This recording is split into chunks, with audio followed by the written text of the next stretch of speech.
You don't have a beer crack. Oh, no. But I've got a whiskey pull. Oh, okay. Oh, a pull? A pull. Are you ready for this? I don't know how this is going to go. Let me get this on camera. Wait, what's... All right. All right, I'm just going to pull it normally. Okay. 3. Oh, muted. Buddy, we're a mess.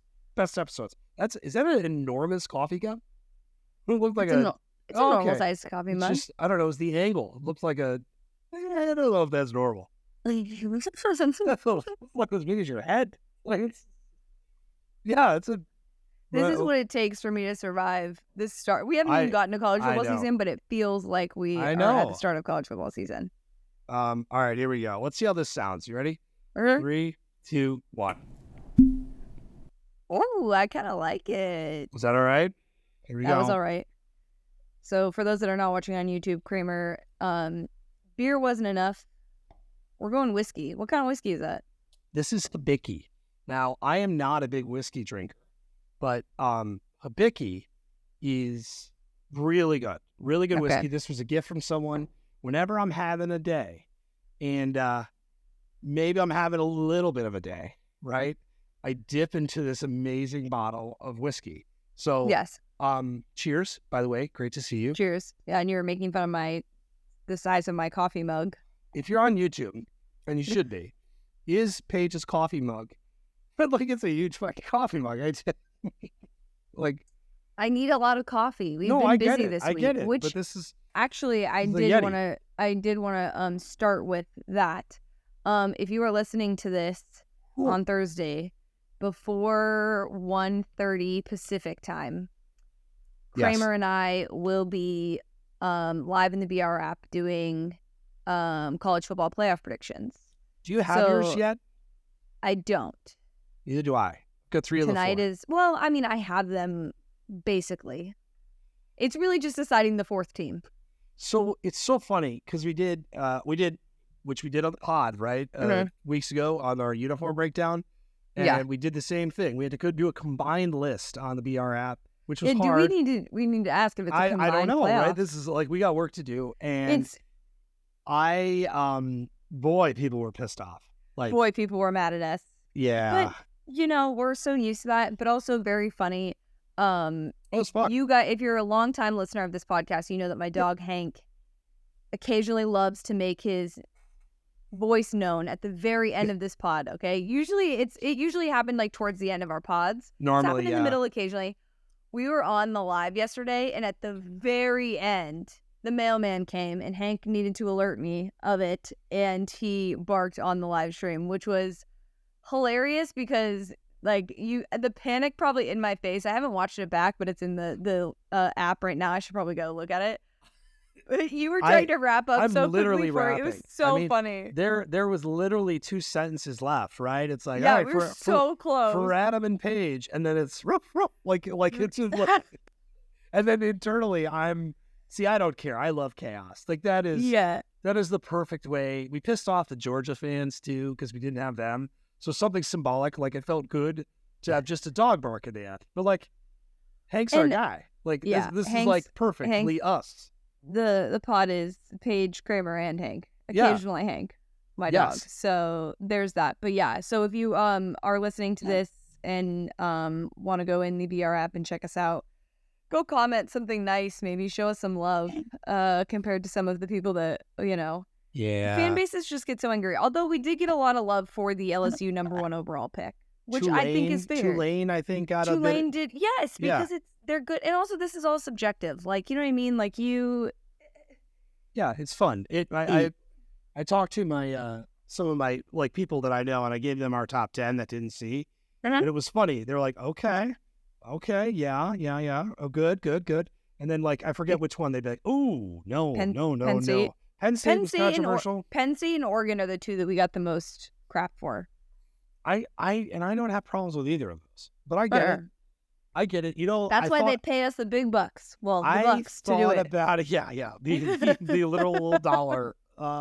No, I thought about it last night. Florida State is one that I think I need to reconsider a little bit. I think Florida State. That's when I would have. Yes.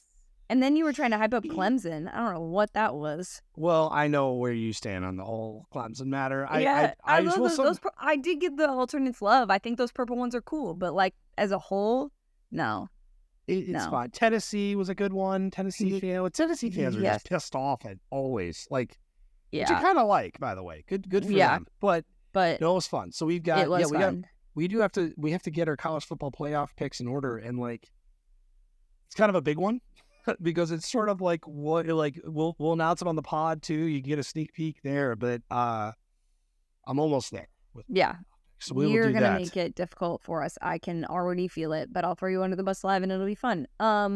Speaking of being thrown under the bus, Jim Harbaugh. Yes. Potentially suspended for 4 games after he basically lied to NCAA investigators about meeting with recruits.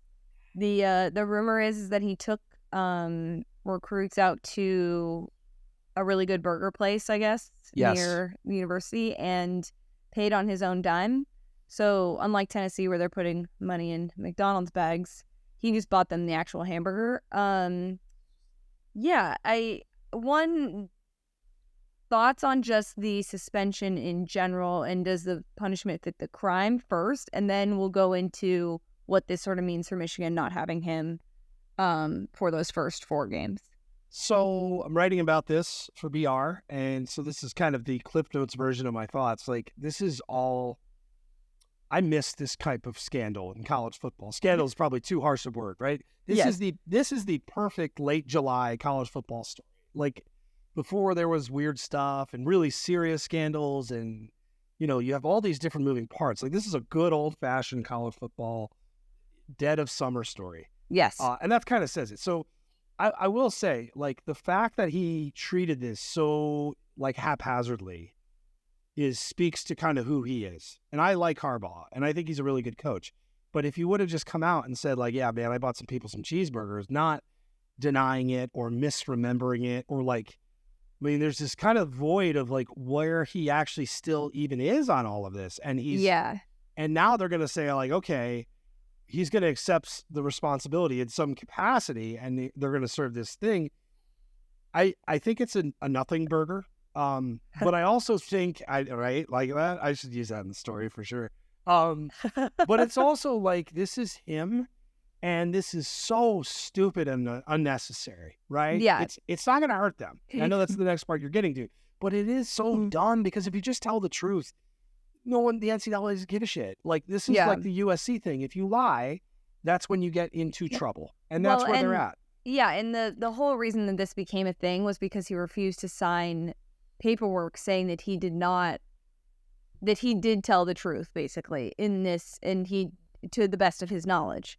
And he refused to sign those papers because he did, in fact, lie about the cheeseburger situation, I think is what it is. So, yeah, like you said, I don't know if the punishment fits the crime here, but I do think that, okay, going into the season, first 4 games of the season, not really going to be a huge issue to be without Jim Harbaugh. You have East Carolina, UNLV, Bowling Green, and Rutgers. It's not, although it is scary in the sense of they are a playoff team, so you're like, okay, does this put them in a position to look a little vulnerable in terms of schedule? Because could scores be closer, things like that. I don't anticipate they'll lose any of those games. So optics-wise, it may not look great, but realistically speaking, it's not going to hurt Michigan in terms of their season, and the success of their season is going to, like, this will be the crux of it. You know what I mean? I think it'll be okay. It's interesting reading about it too last night. Based off what I read, he coaches practice, like, throughout the week, game week. He's there. He's present. Yeah, it's not like he's not allowed. And so Saturdays, it'll be a little strange. And it does seem like there's going to be other coaches that are impact. Grant Newsom, who we know, and did stories with for BR. Like, there's other coaches. Like, the fallout here could be big, and not having him on Saturdays is certainly not nothing. But what was it? Yeah, East Carolina, Bowling Green, UNLV, Rutgers, and then he comes back for week 5 where they travel to Nebraska, which in theory could be a little bit harder, or should be a much harder game. I guess it's certainly so all the games are home.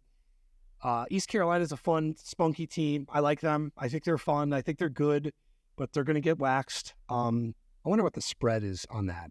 I will look that up. But this is a good way for them just being honest about where they are on the schedule and saying, like, look, Jim, you got to eat shit. You're going to be out this month, and we can get on with our life. And yeah, it's probably nothing. It really is. But this dude, man, and it's just so undeniably him. This is such a Harbaugh thing that you wonder, like, with the NFL stuff, right? Every year we do the NFL thing. We did it again, and we have this, and we have the quirkiness of him, and it's not an act. It's not an act. When is this going to be, like, does this end well on Michigan? Does it end well, right? I don't want to go too deep. But when you act like you're above the rules all the time, and kind of play it off like you are, and are like scoff at things like this, like an investigation, that could be problematic.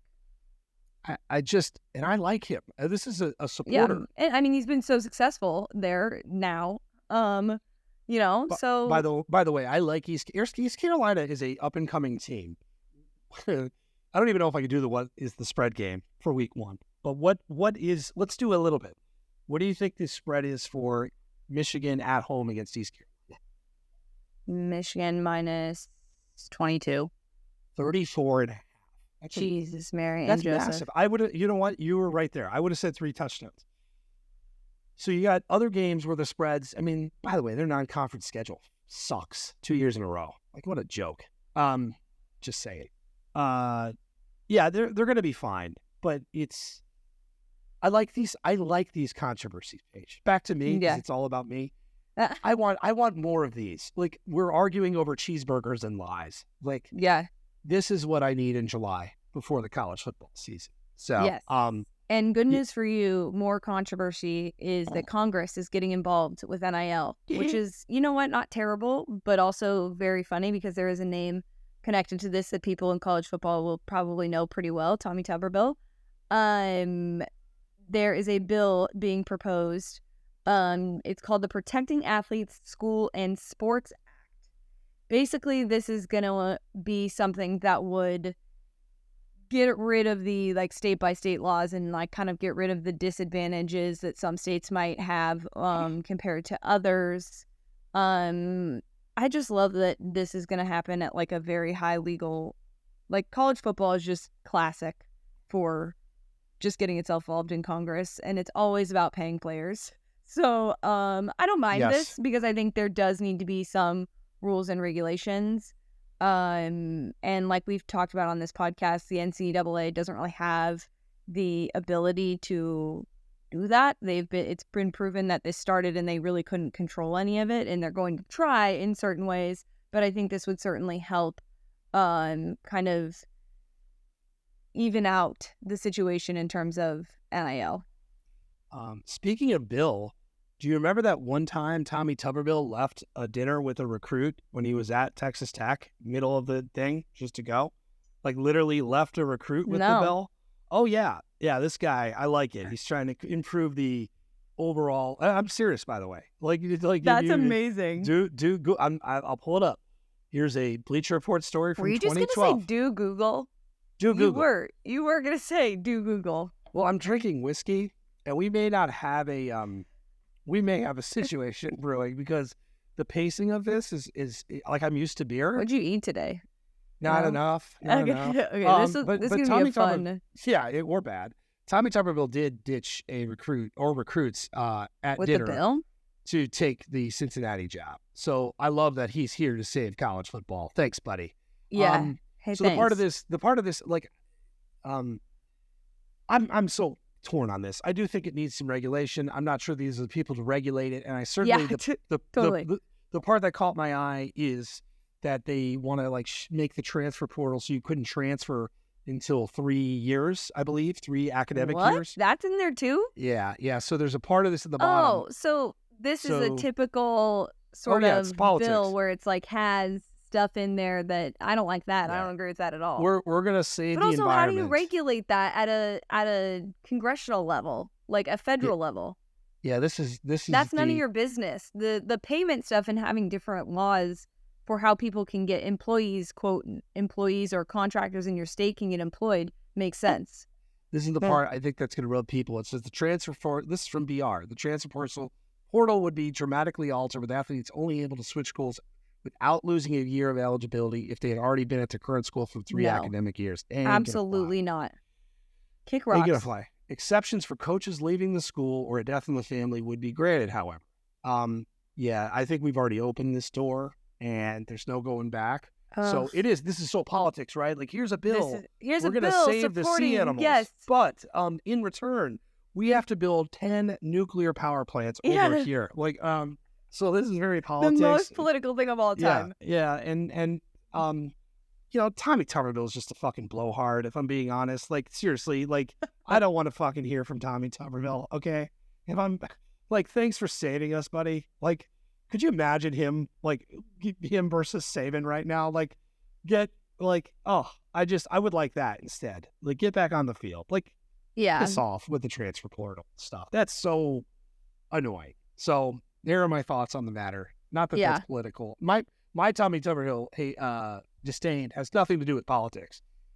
The leaving recruits at dinner is like a perma ban for me. Yeah. From a likability standpoint. Like, what the? That's super fair. Okay. Speaking of perma ban, or at least temporary ban, Northwestern not going to media days. Yes. I'm curious what your take is on this, because I've gone back and forth with what I feel about this. Where are you at? You know what? I'm actually okay with it, because I think I understand maybe having like coaches and, you know, an athletic director answer for some of this stuff, but to have like players have to talk about this, and it's still very much an ongoing thing, I just think it would put them in a really bad position. And so the podcast that never was, we did speak on the Northwestern stuff a little bit, and our point was this is very serious stuff, and the main thing is that, you know, these players feel safe, and that, you know, there are repercussions for actions pertaining to those incidents reported by the student newspaper.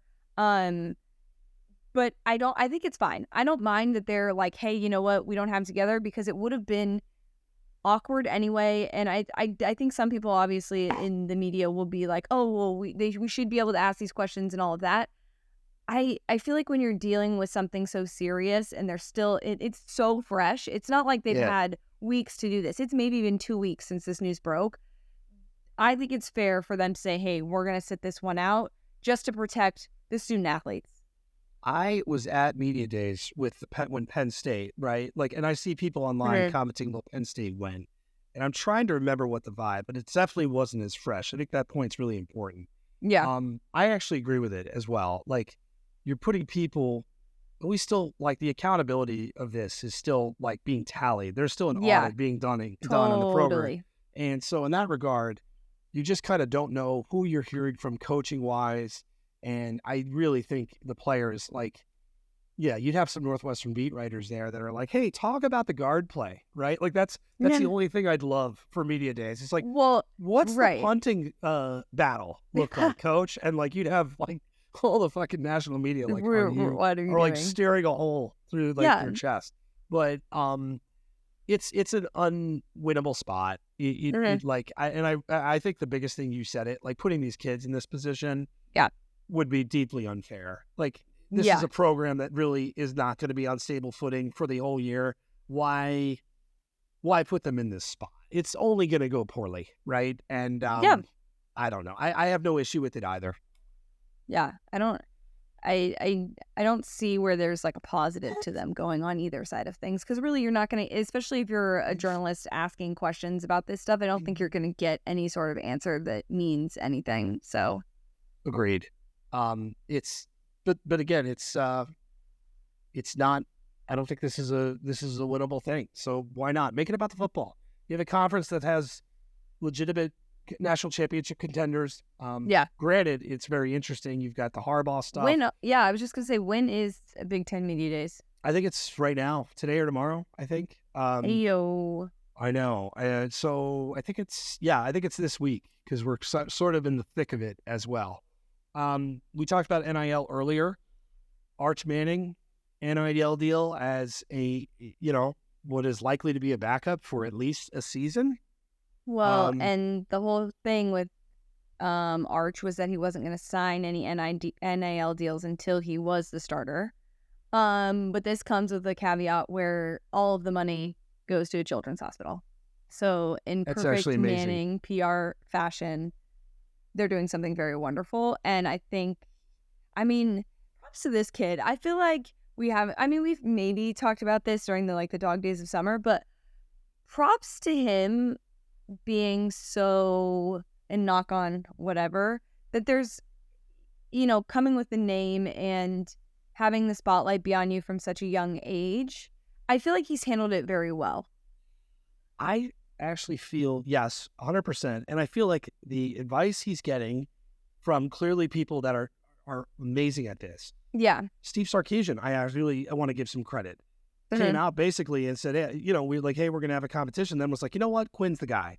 And that has completely diffused, I think, what was an enormously pressure-packed situation for a team that should be pretty good. Yeah. And I think that's good. Like there was, during the spring, and I don't buy this, but like the reviews of Arch were like, yeah, he's not ready, right? Like that seemed to be the consensus in the spring, and it's unfair. Yeah. For sure. And we're going to do this.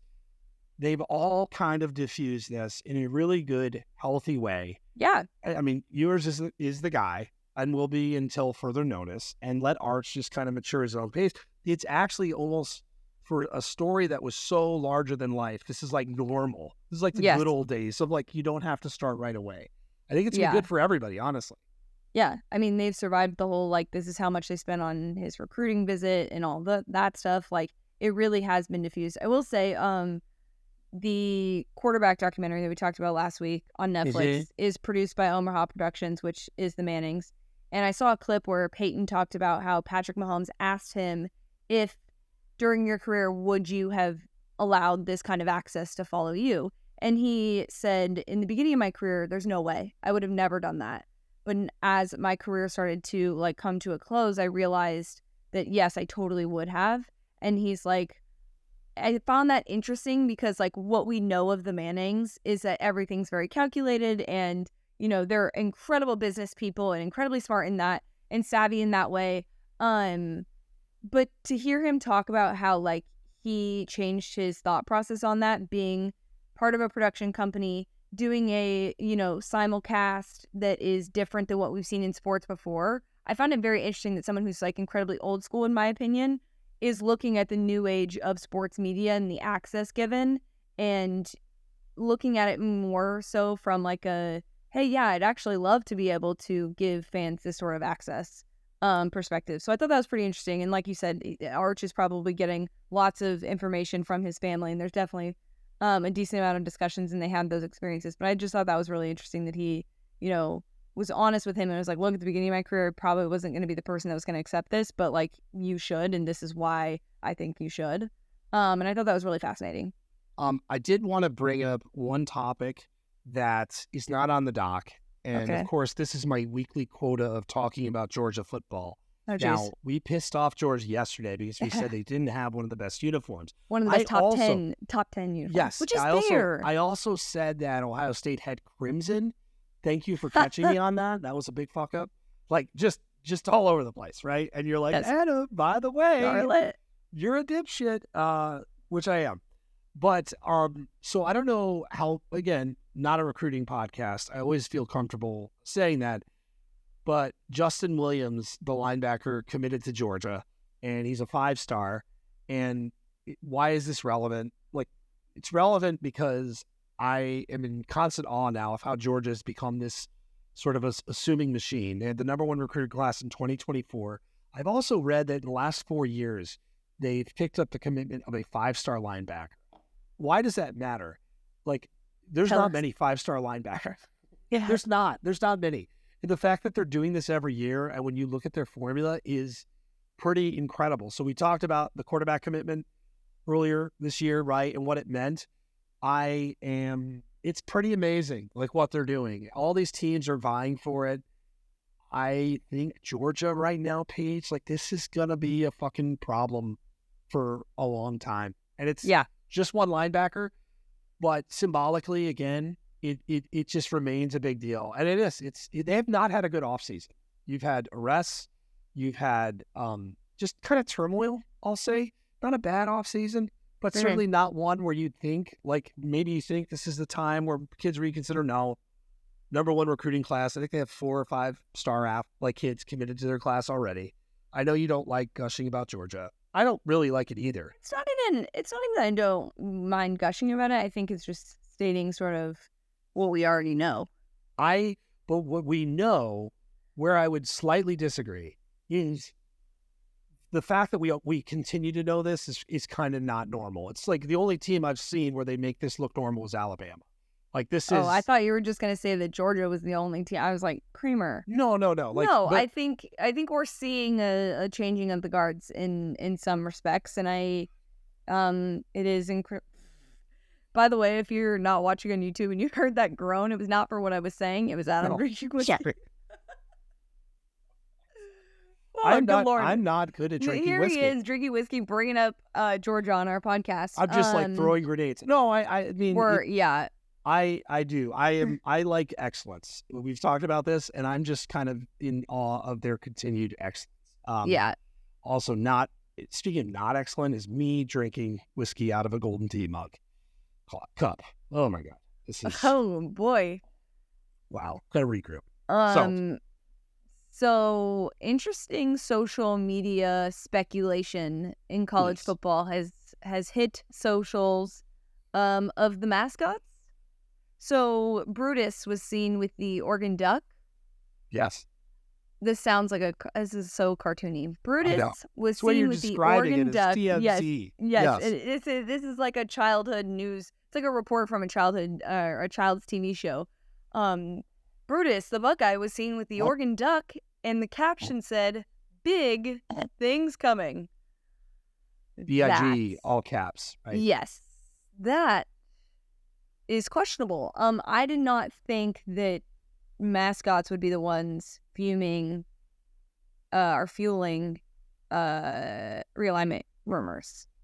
Okay. So the thought here is obviously Oregon to the Big Ten in the future. They could also be announcing a series, right? Didn't they just play relatively, like, not Oregon a long Ohio time? State? Yeah. Am I wrong here? I should know this. I thought that was a thing. Maybe they're announcing a series together, like a home and home, right? But you're going next level. But good call. Well, I think a lot of people thought that because it just says big things coming, like the all capital uppercase, big. The uppercase big. It's not B1G, right? They did BIG. Hold on. That's important, right? I don't know, but that is, in my opinion, they knew what they were doing. But even if they start a home and home, that's dangerous for the Pac-12 that Oregon's having these conversations with the Big Ten and is around Big Ten people. It's BIG, so it's not, But still, this is what I mean, the speculation of this. In the future. His name is Brutus, right? I didn't just butcher that. Yeah, no, you got it right. Unlike me. Brutus the Buckeye, yeah. Yeah. Big things. I'm going to follow him on Instagram. Maybe I'll get a follow back. I'm definitely not following the Duck. The Duck is so much cooler than Brutus. Someone on our live stream yesterday was like, Oregon's mascot is a Disney character. Well, he's great. By the way, I know someone who was the Duck once. Didn't the Isn't that Duck, pretty cool? I think, got into a fight, right? Like on the sideline fight at some point. That was a fake duck, or a fake fight, a fake duck. No. It also is a fake duck. It was? Although, how come Oregon's never had a live mascot? Can we take a moment? Ducks are actually not cool in person. Like, if you trotted a duck on the sideline, you're like, the duck's probably all skittish and shitting all over the place. Like, I feel like ducks would be anticlimactic. But, like, this is the problem. Like, ducks are, like, just a very mundane animal. Like, they did do that. I'd be more excited to see not than a dog, but probably than like a buffalo. Oregon did try to get that super duck, like that. Remember that guy where the mascot hatched out of the egg, and it was like this buff duck, and it just like it failed spectacularly. Have you ever seen this video? No. It's like a. The fact that you remember that though is no. But I am very curious if Oregon has ever considered having a live duck mascot. That's a question for Puddles. Anyone who knows is much cooler. Puddles is a sick mascot. Oh, it was RoboDuck was the name of this thing, and it is terrifying. RoboDuck, they've trotted out, and I don't know what happened to him, but we never heard from him again. I'm trying to describe the image. It's horrible. Just Google RoboDuck, and there's Puddles, and it looks like a Star Wars character. It's just bad. It's just bad. It's like a D-list superhero duck. But yeah, that Instagram post definitely started something. I think you're right. Maybe it is a home and home. I'm gonna be so annoyed by that though. Well, no, but this is good engagement. They're very smart. Oh, totally. Right? You are one with the socials. This is brilliant, and I follow Brutus now. That's gonna be my goal all season. Sorry to keep interrupting you. Oh, that's right. It's normal. Yeah, it is. My goal this season is going to be to try and get the Brutus Buckeye to follow me back on Instagram. That's going to be my goal this season. I think you can do it. I think need we're a very social nice. campaign. We're not very nice to Ohio State, though. I am. What are you talking about? I am. Yeah. First of all, I'm so nice to Ohio State. Well, the people need to speak on this because listeners will tell you. Ohio State? What about Ohio State fans? Okay, well that doesn't count. Ohio State, the team, and I like Ryan Day and his rosy cheeks. But their fans suck. Well, their fans are just a little mouthy, but so am I. So you know what? Kumbaya. This is walking this back 101. As a Big Ten fan, my wish list of teams is Oregon and Washington. Arizona. Oh yeah, you meant I'll Arizona? take Arizona. Arizona would be great. Oregon, Arizona, I'm in. Washington, fine. That's what I want to happen. I know it won't happen, but in my dreams is that we have teams in the same conference. Oh, it'd be fun. That Arizona-Iowa matchup the world has been asking for. Yeah, defense versus offense. The other team just doesn't even bring the other unit on the field. Did you see there's this account on Twitter that just says fuck, and it's like every word. So it goes through the whole dictionary. It says fuck blank, fuck this. Like, I tweeted this, and it finally got to fuck offense, and I just posted a picture of Kirk Ferentz, and I was pretty proud of that. Did you crack yourself up? I'm so sorry. I'm actually gotten really bad at Twitter, and I'm not even being really good about threads. I'm kind of just like not in on either. I've got my Twitter frustrations, but here's why I was frustrated. I did this, and then there was like 2 other accounts that tweeted the same thing 20 minutes later, and they got way more engagement. Yeah, right? They say that imitation is the most sincere form of flattery, but I say stop taking people's shit. Right? Yeah, funny. I agree with you. And this rate limit thing is a real problem. If you use TweetDeck like I do, I hit my rate limit by like 9 a.m. And college football Saturdays are rough. Like it's gonna be rough. I made purchase. Pay. Yeah, I think I'm gonna do it. I mean, we may have to. That was something that like we've discussed in the sports world because a lot of people use it for that, and I know it's definitely been difficult for a lot of people who use that for a news source. Yes. Something with Taylor Swift. Oh, yes.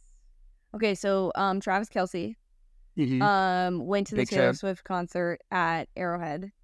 Okay. And he put his phone number on a friendship bracelet to try and give to Taylor Swift, but she doesn't meet people before the shows to like preserve her voice.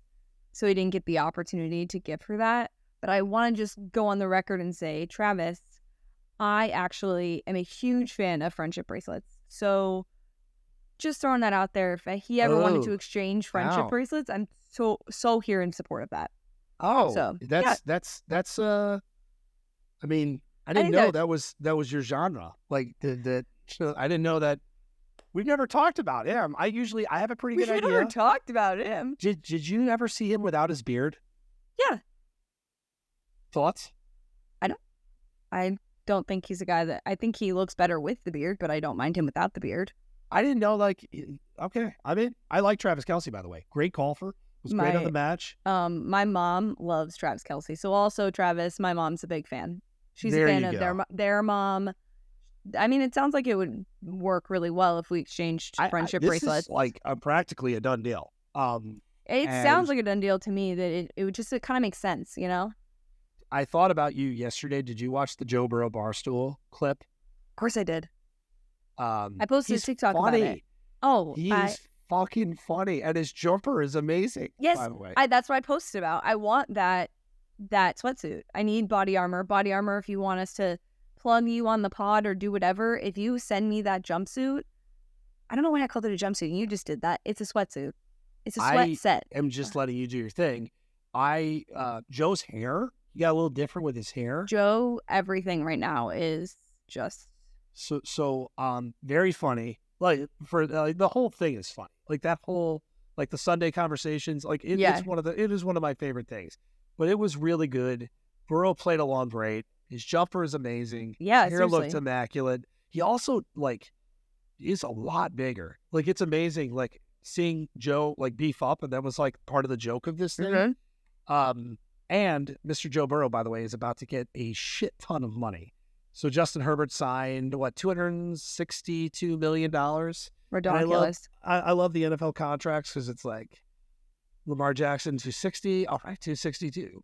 And Patrick Mahomes now well underpaid, but this is all setting up well for Joe Burrow. Yes, who's going to get $270 million, something like that. It's good for Joe. My favorite is that it keeps going highest paid, and we just keep playing that game. But something that was pretty funny on the sports social media world was Kylian Mbappe. The Saudi league basically was set to pay him $700 million for a year. The whole transaction would have cost them $1 billion for 1 year. Unbelievable. And Giannis tweeted and was like, I kind of look like Kylian Mbappe. LeBron was like, me on the way to get that bag. You know what I mean? I thought that was so funny that the sports world kind of reacted to that. Because, I mean, soccer contracts are really insane.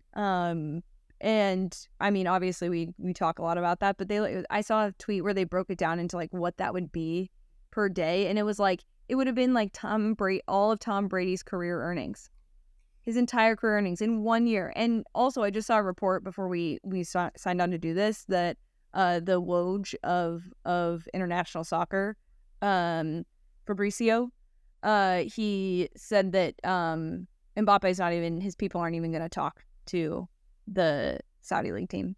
He's not even open to talks. Can you imagine that? $700 million for 1 year. There was I don't know soccer, but we had talked about in the pod, over $200 million a year, I want to say, for a multi-year deal. Well, Messi, I know, was offered an astronomical amount, and I think so was Neymar, I want to say. There are a bunch of big name soccer people that the Saudis have gone after.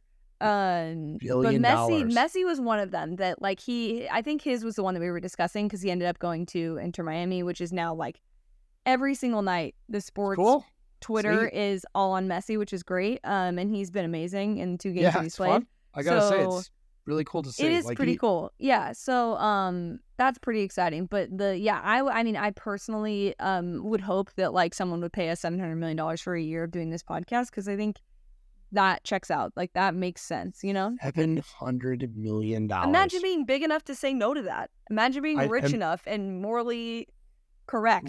It was back sound. To the live, with Tiger, right? Turn down $800 million or $1 billion, whatever. Uh-huh. It's amazing, but that is so much money. I mean, and if I think that we should negotiate some form of contract like that. I would prefer that as well. It's funny too with obviously the Saudi stuff. Everybody on Twitter I would never. Someone presents you. Forget about 700. I'm not a big enough person to say in this moment that I wouldn't take that. I'd have to consider it. It's even a Brooks Koepka who's battling an injured wrist, right? Mm-hmm. I've gone full circle on this now, with perspective. You really, it's such a unique decision. And the fallout and all that stuff. And now it's becoming kind of normal, right? This is sort of the goal of this. It's certainly going. It's certainly going to be. I know Joel Damon was a good person that had perspective on it, where he was like, I don't want it to be this way, but this is the way it is, and this is how I play professional golf. It's a little different for those who play soccer because they can still play in a bunch of other leagues, and still get paid very well and compensated very well. But yeah, that's wild. And I just thought it was so funny that Giannis was like, people say I sometimes look like Kylian Mbappe. Oh, man, just so good. But my hopes and dreams for the people that do pay attention to soccer, I know this isn't going to happen and it's like a long shot, but if he did sign with Arsenal, I would be the most obnoxious human. I'd probably move to London tomorrow to go watch every game. I'd find a way to get season tickets. I would drop everything to be there all the time. Be a great show on grass. I love your passion aside for Joe this Burrow. Stuff. Well, Joe Burrow, it's like you love Joe. I also just love that you started talking about how he got like beefed up, and can you imagine if I was like, by the way, did you notice that Joe got big? Oh yeah, I could. Everyone would be like, yeah. Well, exactly. it'd be like me talking about like a female volleyball player. Like, did you see her shoulders? Everyone's like, big. Like, you think I'm not gonna do it? But Joe Burrow, I'm like, Joe's looking beefy. Which Joe looks good. Probably say a little too carelessly, anyways. But who cares? Joe's our guy. Yeah. Joe's the best. Joe's icy. We love him. I have a question. Does your wife or her friends who like don't pay attention to sports, are they in on the Joe Burrow thing? Because like I know that like even women that I hang out with, like they'll watch Bengals games to root for Joe. Like they're like Niner fans and like their husbands are always watching, but they'll be like, "Hey, we're watching the Bengals." And I'm like, "Oh, interesting. You're watching the Bengals." My wife is so disconnected from sports that what she'll do though, that's what I mean. There'll be a football game on, and she won't seek it out, but she'll be like, "Hey, who's that guy?" Which is like the give me their name so I can look them up on social media. I'm like, it's Joe Burrow. Like, but I do remember, I think when we were covering, like when he was in college, which now sounds kind of creepy, the Joe Burrow commentary started then, of course, because he was so goddamn cool. And I mean, who doesn't love? No one really. I don't think people were thirsting as much for him as they are now that he's in the NFL. But when he was 19, right. But he also was just very like. I remember me like seeing him at media days before that incredible season, and he was just like a funny, relatable guy. He seemed like very likable. He talked about how much he loves SpongeBob. He talked about how he bruises like a peach. Like he was just like a very charismatic guy. So I think we should have seen this coming with him. Really. One of my favorite press conferences ever is when they beat Alabama at Alabama.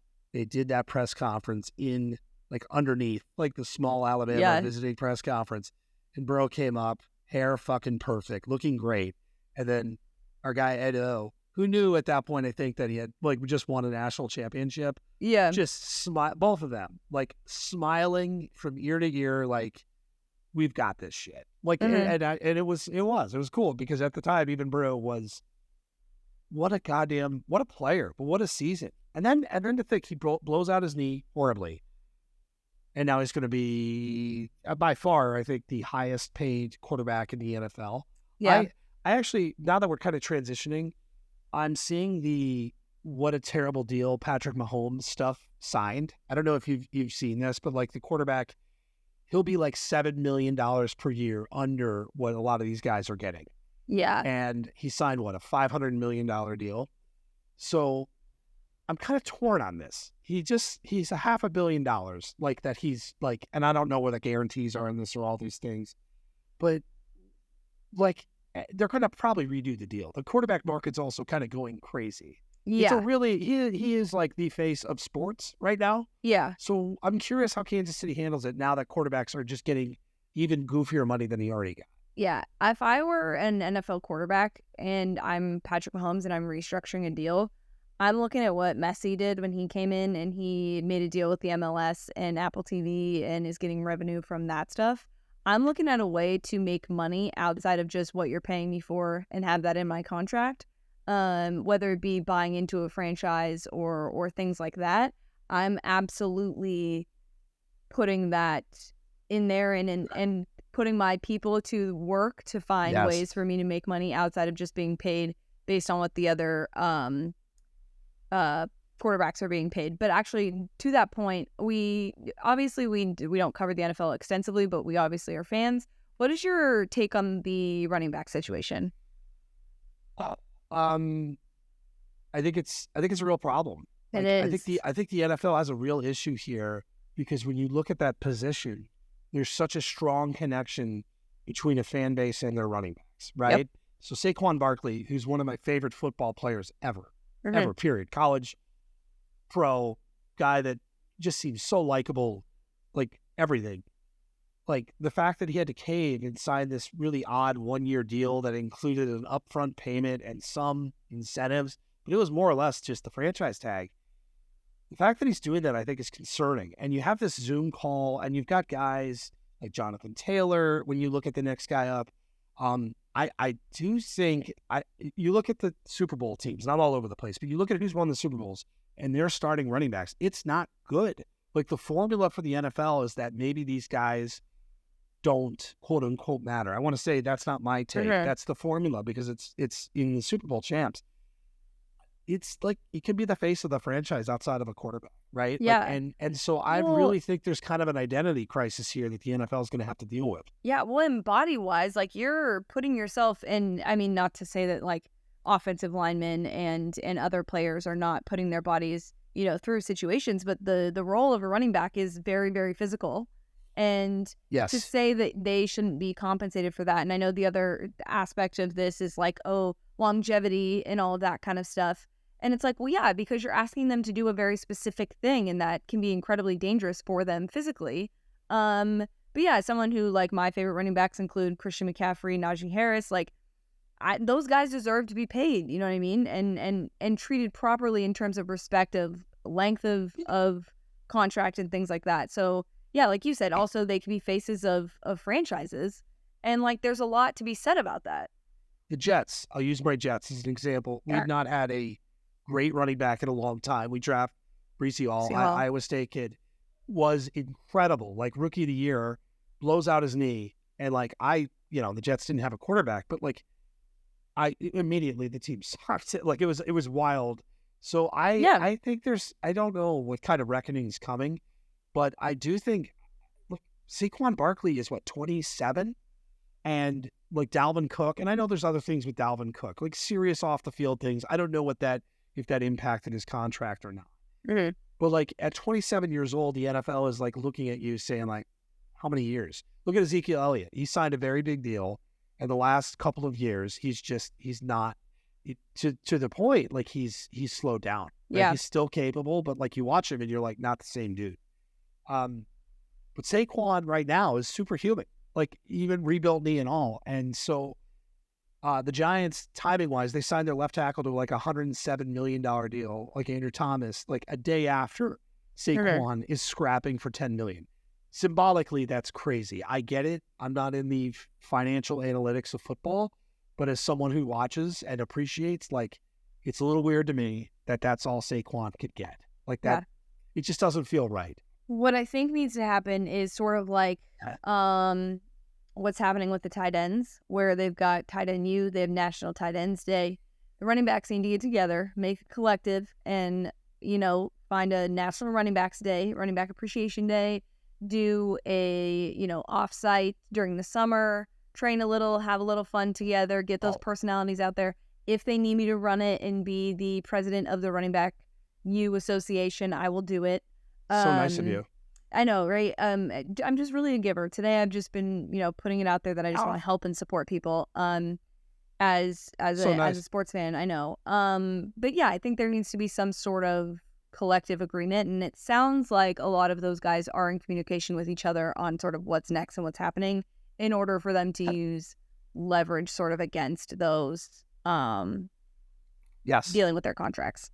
Random shit. Yeah, and what do we got?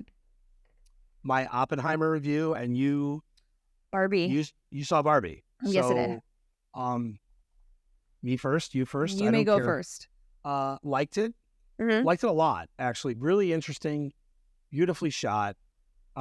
Acting is superb.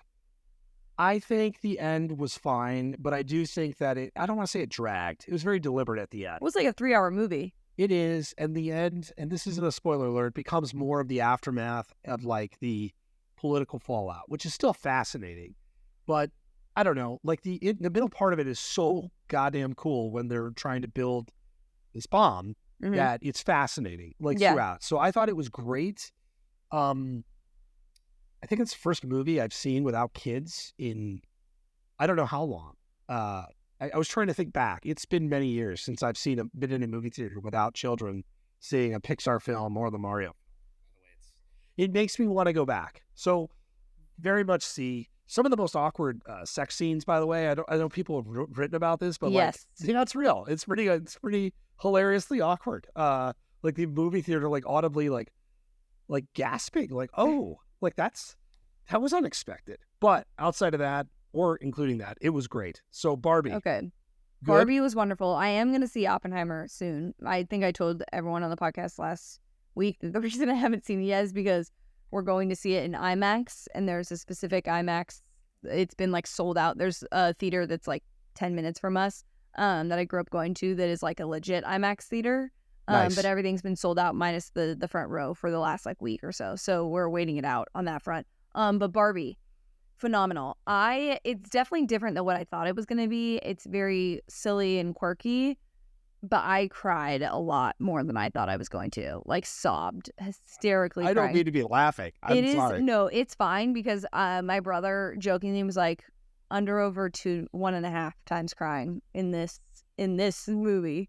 And yeah, I for sure hit the over on that front. It was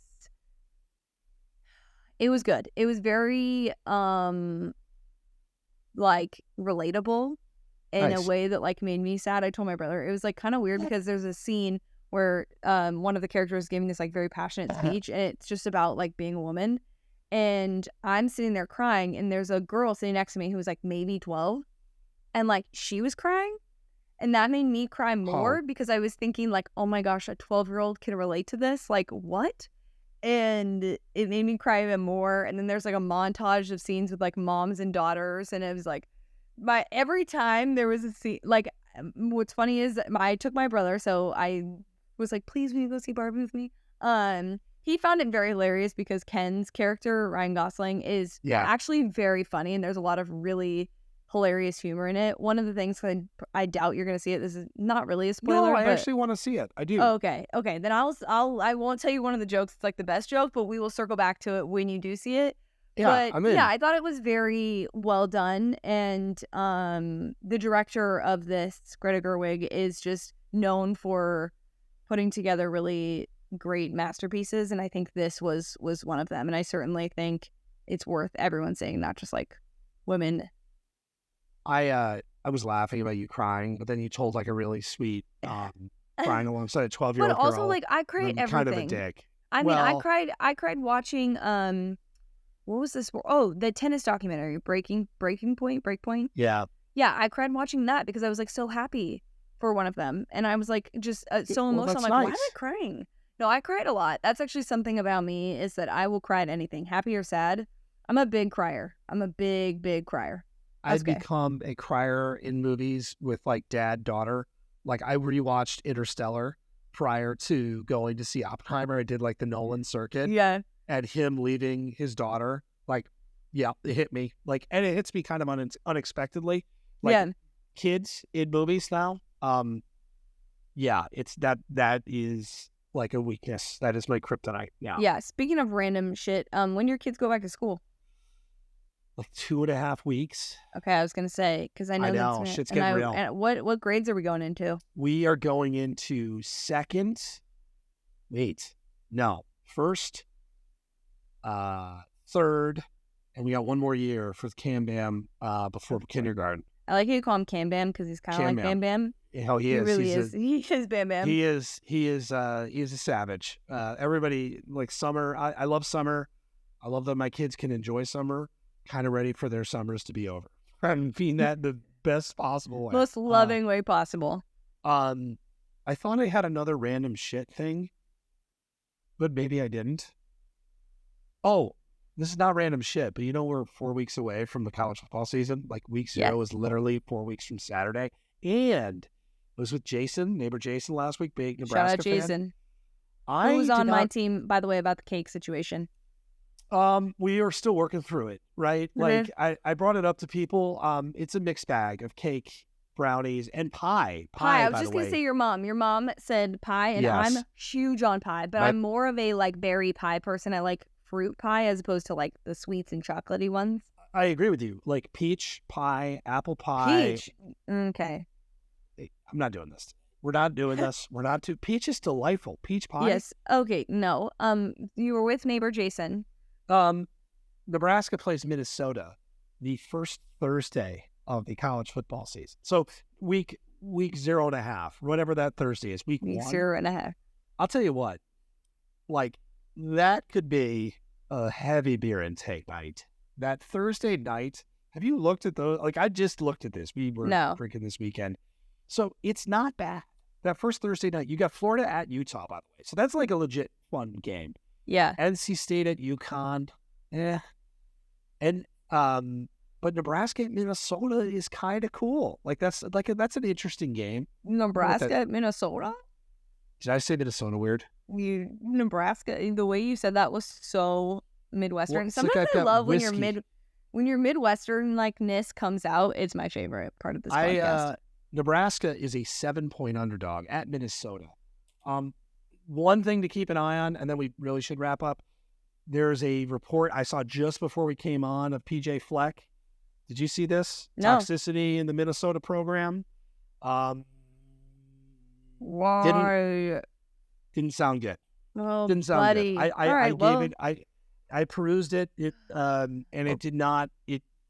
I think as a result of Northwestern, you're going to hear more and more about players who are willing to say things on or off the record about their experiences, and we ain't done, which is good. Which, you know what, is fair. It is fair. Some of it, some of the toxicity needs to be taken out, but I'm interested to see what that is. But we'll probably talk about that next week. We will. We got to start like picking winners and shit. Like we got to like. Every time you say picking winners, it just makes me laugh. I'm sorry. All right, we gotta go. We got a live stream to prepare for. We got all sorts of shit going on. Oh, one more thing. Locks of the Week is back this week. Literally, I have to go submit it now, and it's back. It's back until the middle of January. I have to write one every week until the middle of January, which sounds sounds like daunting. Your editor sounds like a horrible person. No, I love it, but then I think about it. I'm like, a lot of weeks. I enjoy it.